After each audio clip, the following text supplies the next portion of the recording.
Welcome, welcome everybody. My name is Wendy Fore from Cash Life Mastery, and today you are joining us on Breaking Barriers in Business, and we are talking about how to compete online with your blog.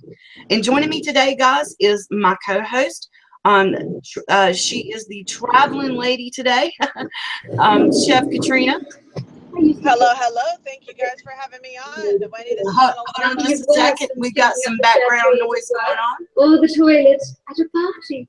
I was trying to watch the chat, and we got a commercial. Oh, got it. Gotta love it. You gotta love it. You know, this is what we do when it's live. I know.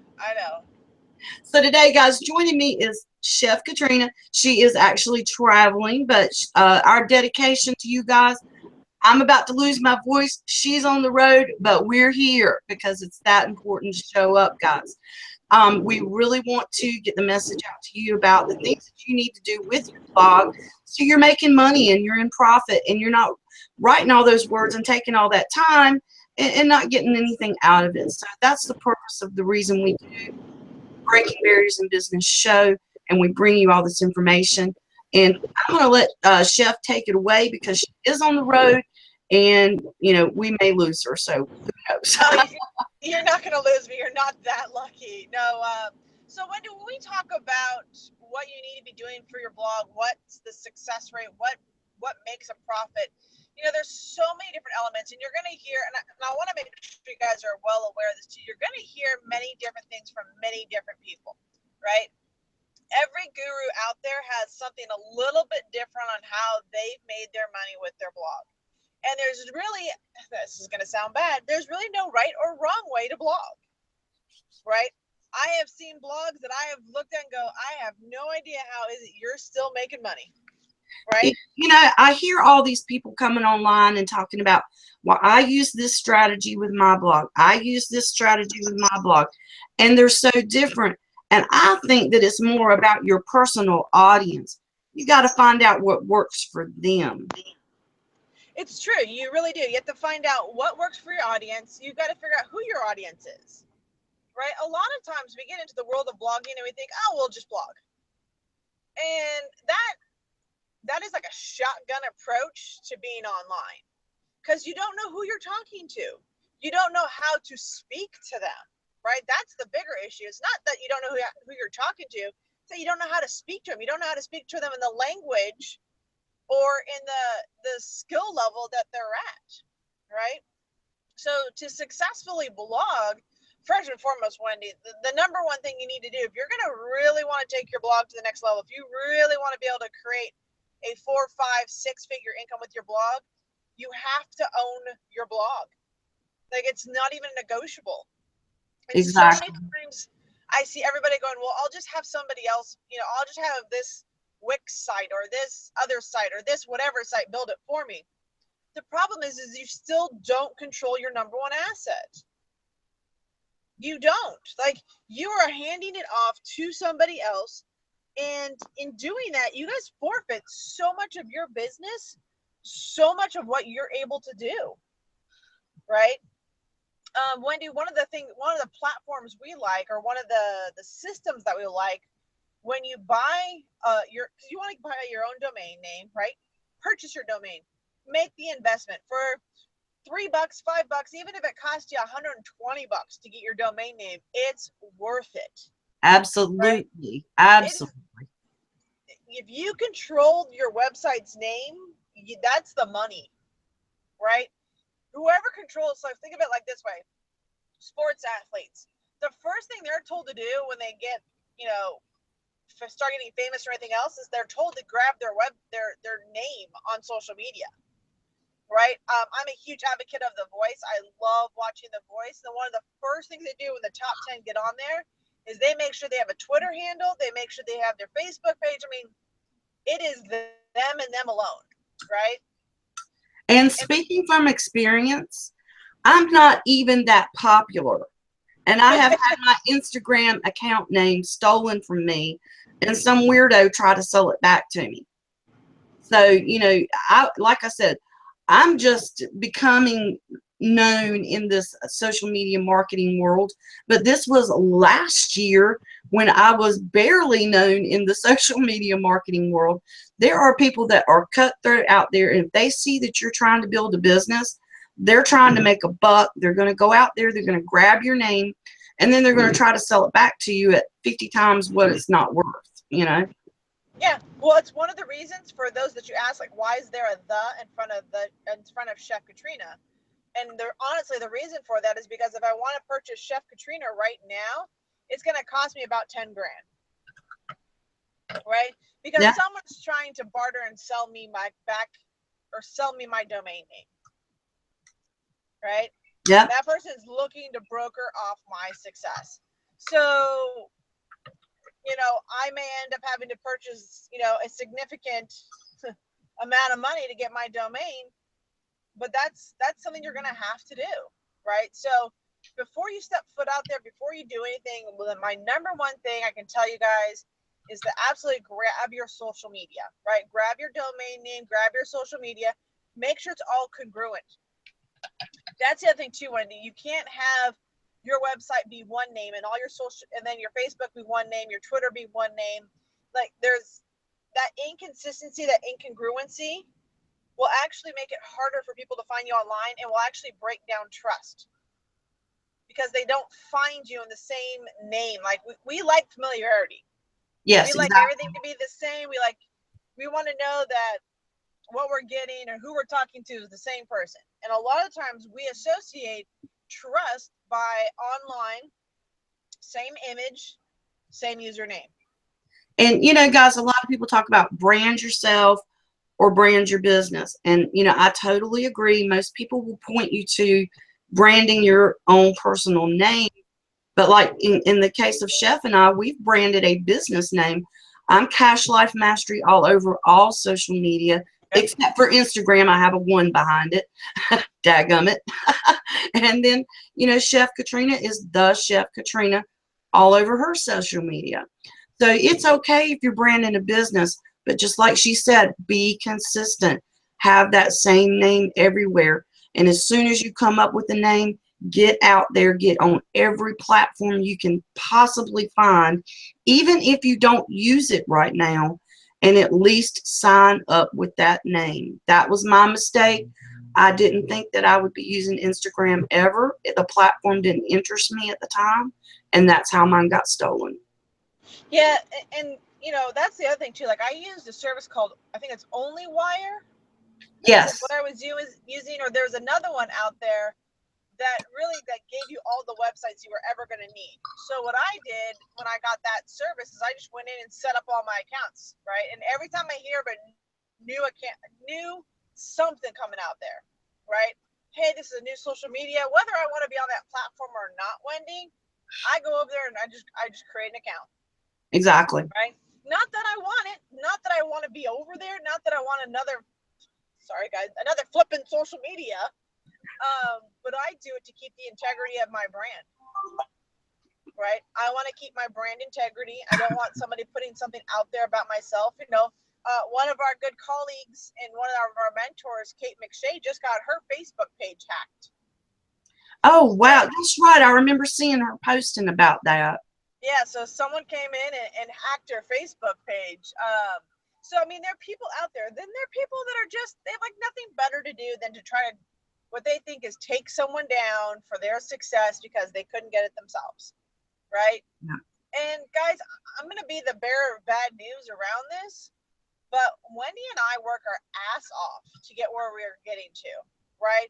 This is not a business that I can just put up a link or create a blog post and just expect people to come and buy or like or trust me. It's not like instantaneous. Here's your business. Here's $1 million in your bank account. And if any blogger out there says that's possible, first off, they're lying. Right? Yeah. I mean, all of us have made money at some point, but I'll promise you, it took a lot of work. There's been times where I wrote a blog post, and then I spent the next 45 minutes socializing the blog post. I went on every frickin' social media site and individually posted about the blog post that I did, right?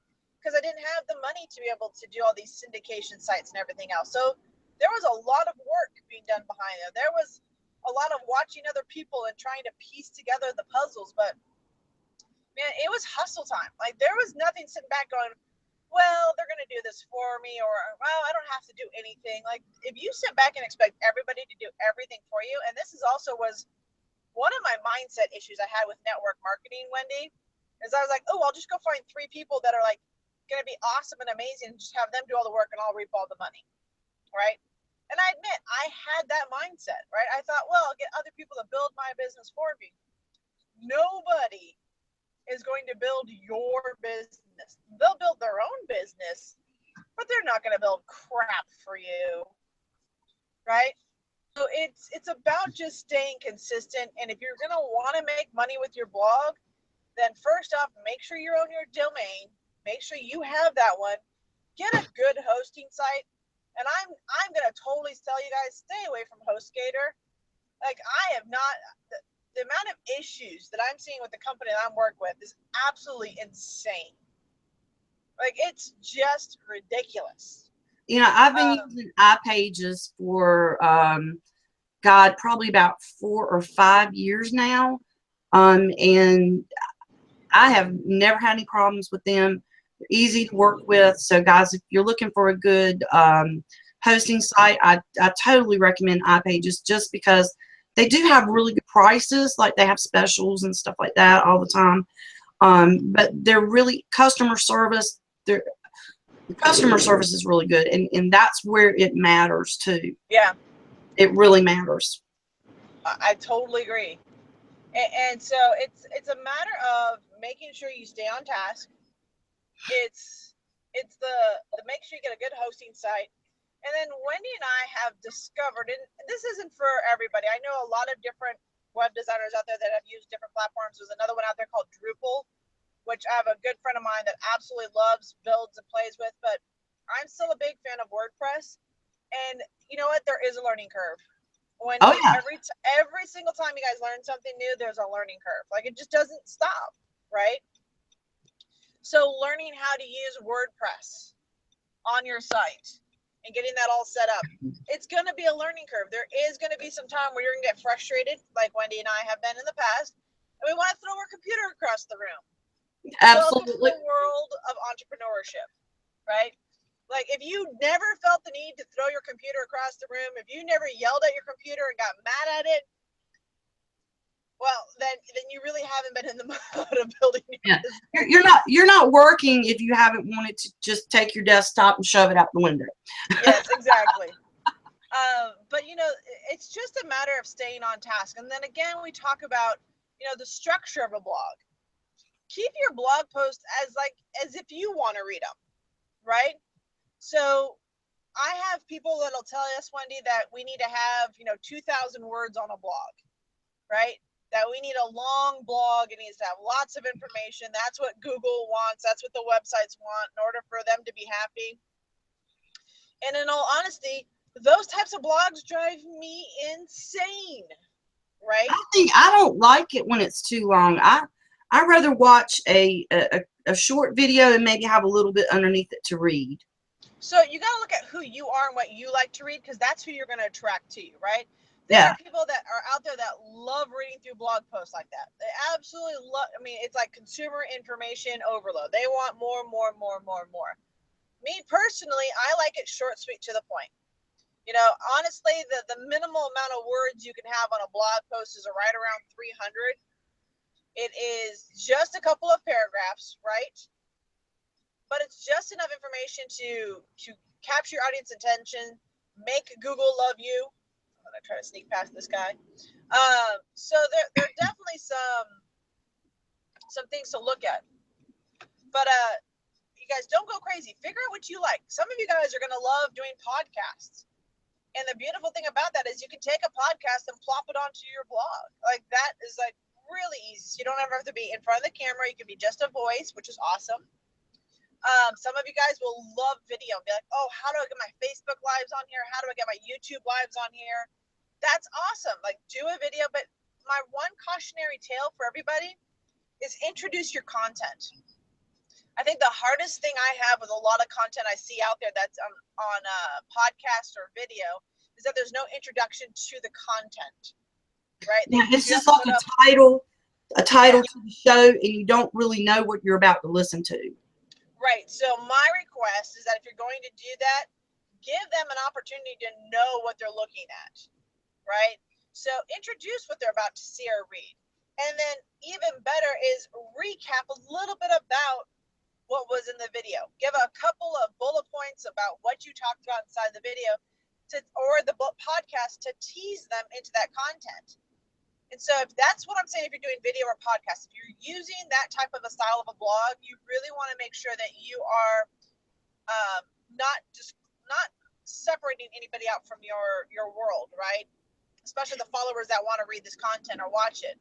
And I've done in the past with what I call content stacking, where I have a video, I have a little podcast clip underneath it, and then several paragraphs about what the video and the podcast are about.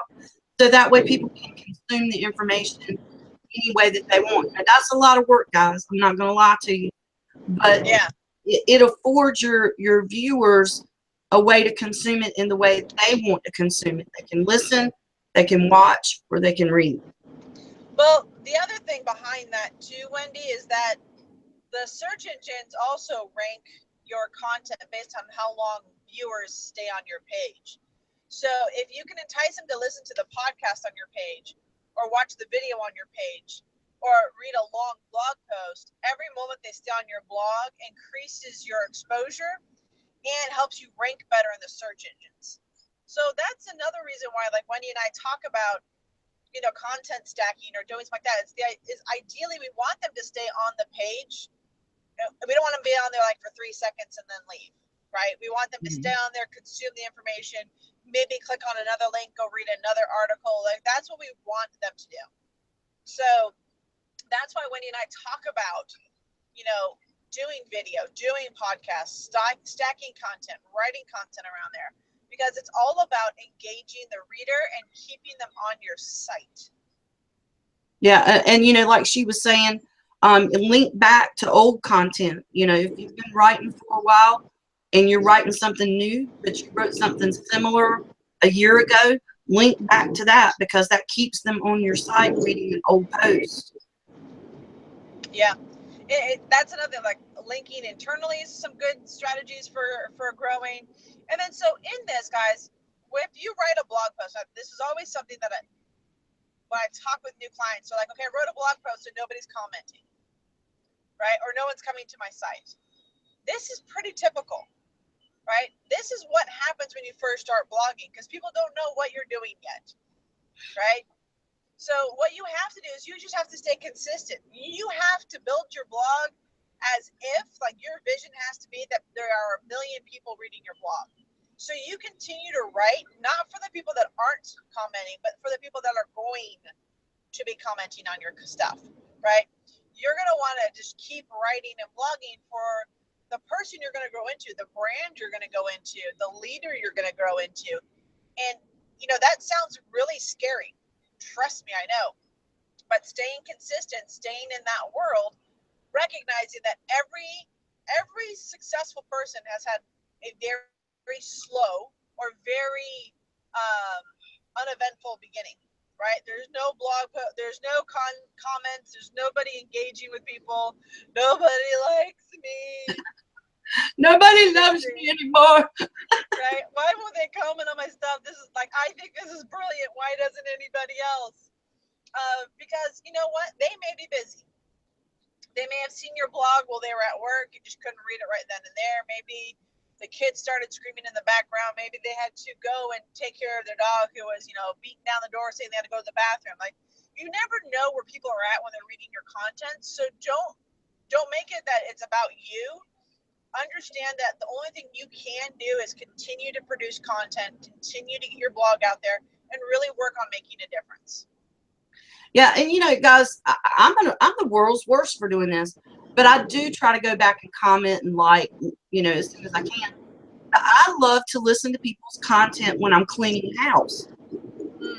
So I've got my phone I'm listening to their video or I'm listening to their podcast, and I'm, washing dishes or I'm doing stuff around the house, whatever.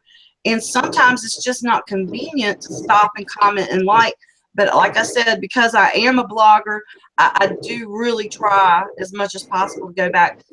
Like Katrina says, you just never know how people are truly consuming. So don't let it get you down that you've had a view but no comment. Yeah, there's just things you can't control. So focus on what you can produce. Focus in on what you're able to do to socialize. And the last thing, Wendy, I know we're wrapping this up here in just a second. Just making sure that they know that they can repurpose their content, right? You are getting new fans and new readers every single day. If that's the case, the new person that's joining your team, that's seeing your site for the first time, never saw any of your content 6 months ago. They have no idea what you wrote 6 months ago, even a year ago, or yesterday for that fact. Right? And everybody gets on social media at different times. You can actually repost the same piece of content in a week, make it in the morning, on Monday, the afternoon, on Tuesday, in the evening, on Wednesday, and then repeat again, because during that process, you've got new people coming to your site. Absolutely. And, a lot of people think, well, if I put it on my Facebook business page, then everybody's going to see it. And that's just absolutely not true. Absolutely not true. Watch your stats. If you've got 1,000 people on your page, maybe, 20 people saw it? Yeah. So keep posting, guys. Yeah, it's really about longevity. It's really about consistently keeping your content in front of people and staying active. Staying active with your blog, staying active on your social media site. I mean, you pick one, especially if you're just starting out, you're just starting to blog. If you really want to have a voice, you pick one social media site and you focus everything you can to learn that social media site, how to post your content on there, how to create engagement around your content. And if you can master that, you will build a 4, 5, possibly even a 6-figure income just through your blog alone. Exactly. Too many people are trying to stretch themselves way too thin. Just getting started, especially, it's almost like you feel like you have to. There's Facebook, there's Twitter, there's Periscope, there's YouTube, there's Instagram. There's all these places that we feel like we need. But it's more about taking content from one place and repurposing it around the social media, not doing new content on every single platform. Yep. That's all I got. And that is a wrap for me too, girl, because guess what? I'm about to lose my voice. I can hear it. Yeah. Welcome to North Carolina weather. Freezing cold one day, hot the next. I hear it. Well, guys, thank you so much for joining us on Breaking Barriers in Business. This is our blogging edition. We do this every single Tuesday at 12 p.m. We are the hostess with the mostest because we are dedicated to you and helping you build your blog and build your business by blogging. So next week, guys, make sure that you tune in for Breaking Barriers in Business. And if you would like to make sure that you get the link every week, join me over on Cash Life Mastery on Facebook. And I post it there every single week. And if you want to stalk Chef Katrina, you can stalk her at the Chef Katrina on all social media. And like I said, I'm Cash Life Mastery on all social media as well. So guys, see you next week, 12 p.m. Eastern. And thank you so much for joining us today. Take care.